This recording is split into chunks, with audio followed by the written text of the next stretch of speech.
50 episodes. Let's talk about that.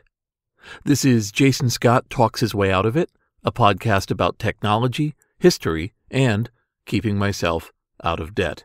Thanks to Jeff Atwood, Daniel Boyd, Backtracks.fm, and William Hearn, along with hundreds of others who have been supporting me and keeping me out of debt. Milestones are generally pretty arbitrary. You choose some sort of metric, whether it's time or money or other resources spent, and then you say, I've done it. I've reached my goal. If you work in any sort of a business that requires people to give project milestones, there's a whole other set of nightmares involved with that. But when it's something creative, something you're working on for yourself or for some sort of self-improvement, then you gotta take your wins where you can. I started this podcast in September of 2017 with a pretty basic goal. Leverage using something like Patreon, where people could give money piece by piece towards a creative project, and then use it to pay off various debts that I had. Here we are, 50 episodes later, and man, have things changed. Thanks to income from this podcast, cutting down on my expenses in a bunch of areas, and generous gifts from friends, I was able to pay off all of my 2012 and 2013 taxes, along with a whole range of medical bills and other outstanding debts that I had. The weight lifted is enormous. Because of those outstanding debts, whenever I had to pay for something necessary or recent, or I had to come up with some sort of project money, or really when I had to come up with any funds whatsoever, it was always a matter of leveraging, making hard choices, and mostly coming up with what was the best worst choice. Essentially, that particular problem is solved. While, ironically, the taxes from the income of the Patreon have caused me to have some new IRS bills, they're simply numbers. They're something that I understand comes in, and if I prepare properly and keep on top of things instead of being afraid or unwilling to look at my finances, it's going to be something that just happens. I deal with it, I get back to what I really believe in and what really needs my attention. I can't stress how important this has been to me, how much this has made a difference in my life, and how much the people who are a part of this Patreon, and how much all of you who have been contributing, however much it is, have helped me so much in this last year and a half. Also, it's a considerable body of work now. 50 episodes, each of which is between 20 to 25 minutes, works out to about 1,000 minutes or 16 hours of stories and reminiscence and thoughts on a whole range of subjects. I really liked the presentations that I was giving at conferences throughout the years, but being able to sit down on a regular basis and think about a subject and talk about it clearly and cleanly, and not to be held back by thinking that it's not going to work in a conference setting, it's been quite liberating.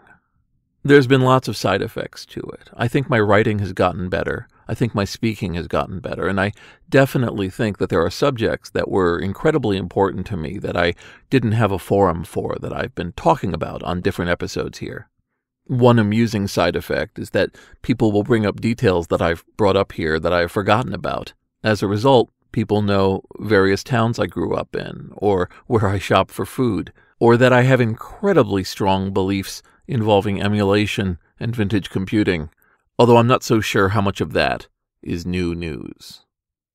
More than just going into obscure subjects, it's been great to highlight various people that have come in and out of my life, people who I really admired or who taught me something and whose names aren't really sitting anywhere towards the front of a web search for influencers or people to be quoted. But the fact that you know these people means their stories are that less likely to be lost. 50 episodes is also a good time to look back at the body of work and start thinking of it in my archivist way. I definitely need to go back and make the metadata better. I should be uploading the WAV files to the Internet Archive and making canonical metadata entries so people have information about what I was talking about. Now that I have some amount of breathing room with regards to finances, I should definitely have these episodes transcribed to make them accessible and to reach a larger audience. They are, after all, my primary blogging for the last year. Part of the work I do at the archive is going through the podcasts that people are uploading. In fact, I'm surprised and not surprised to find out that audio files are the #1 type of file being uploaded to the archive. Easily over half the files sitting in the open collections are podcasts, episodes from radio, or speeches being given by both religious and business leaders. It is the main way on the archive that people are making creative works. And I used to look at some of these lists where I would see somebody had 50 or 100 or 150 episodes in some theme, and I would think, how did they do that? Well, I figured it out. If it hasn't been obvious through all of these hours, I'm a real fan of incrementalism. I like non-destructively adding to things and providing information or additional work on top of work that's there, in a way building over time instead of planning for some sort of perfect eventuality when everything will pop out fully formed and everyone will have the fully intended final product instead of waiting forever for that product to never come out. The first episodes of this, they're halting. I'm trying to find my way. I don't know how the timing is going to go, what the subjects are, or what makes things interesting. I overcompensate in some places. I undercompensate in others. I learned about what people really found interesting and which directions they'd like me to go. And I've been able to focus entirely on what is the most interesting and best or fun story instead of looking for something that would make an advertiser happy or fulfill some sort of shadow duty. Like I'm doing a podcast, but it's actually for a business, or it's because I'm being told I have to generate data for some sort of media firm. Also, at 50 episodes, we pretty much know this is the show you're going to get. I'm not really going to change up the format. I'm not going to add a co-host or add background music or try to do some sort of edited documentary each week that will go into some subject like 99% Invisible or another major podcast. I like this. I like being a single person telling you about things that are on my mind and trying to put it together in a way that makes sense, it's cohesive, and covers subjects from a number of angles so that you never feel like I'm just talking about my opinion. I like to think that years of researching some of these subjects have enabled me to both find the stories, but personal situations and my non-reluctance to share them means that I'm able to give something extra to each of the stories. So, a little bit of house cleaning and a few declarations. Everything you've heard in my podcasts up to this point have been absolutely true. I haven't exaggerated, I haven't added details, I haven't changed names. I may not have revealed names, but I didn't replace them with another name to make it sound quote-unquote authentic. Everything I've talked about, it comes from the heart.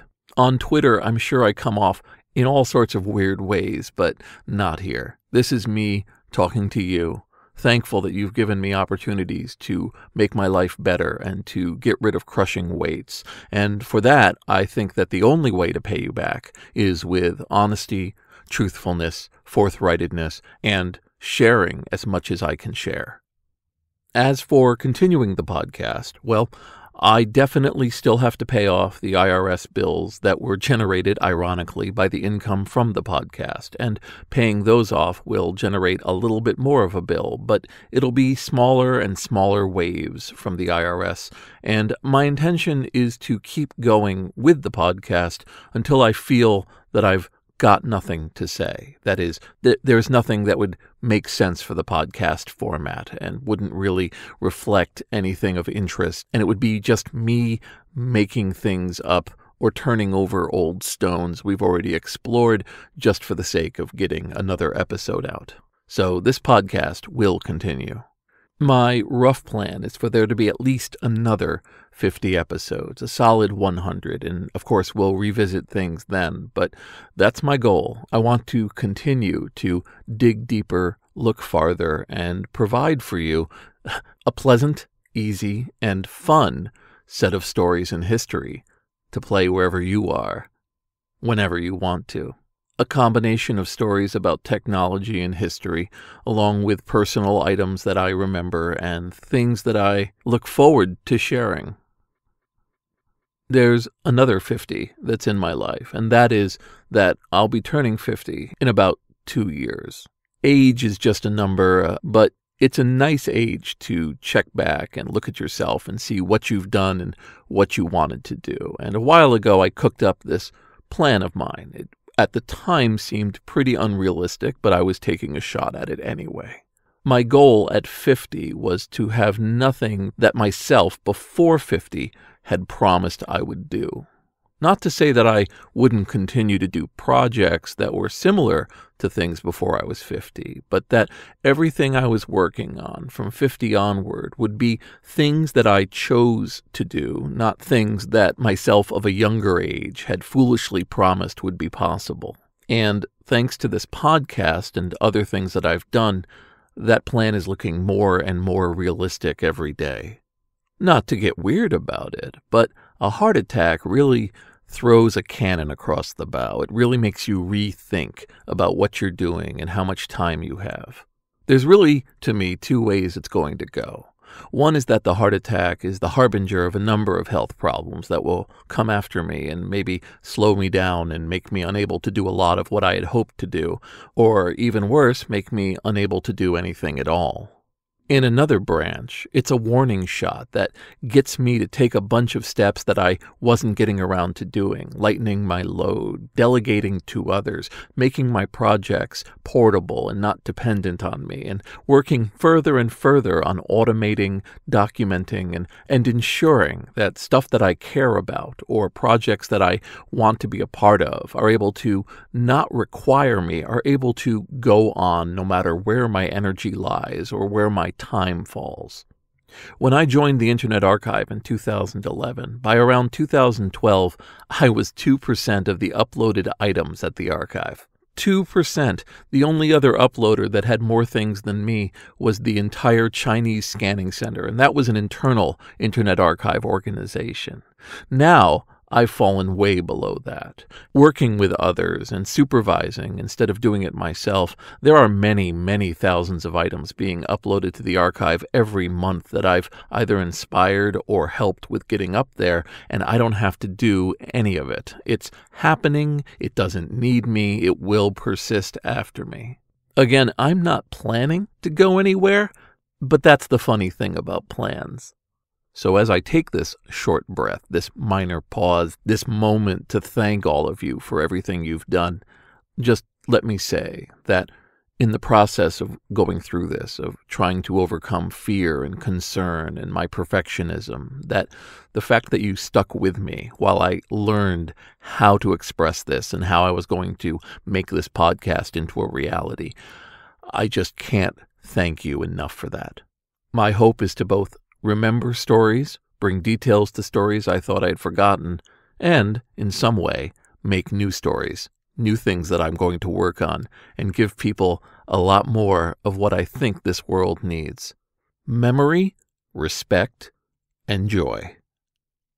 This is Jason Scott Talks His Way Out of It, thanks to James Beghoyanu, Mark Pilgrim, Adam Green, and the hundreds of other people on Patreon, PayPal, Venmo, and everywhere else who have been helping me stay out of debt for 50 episodes.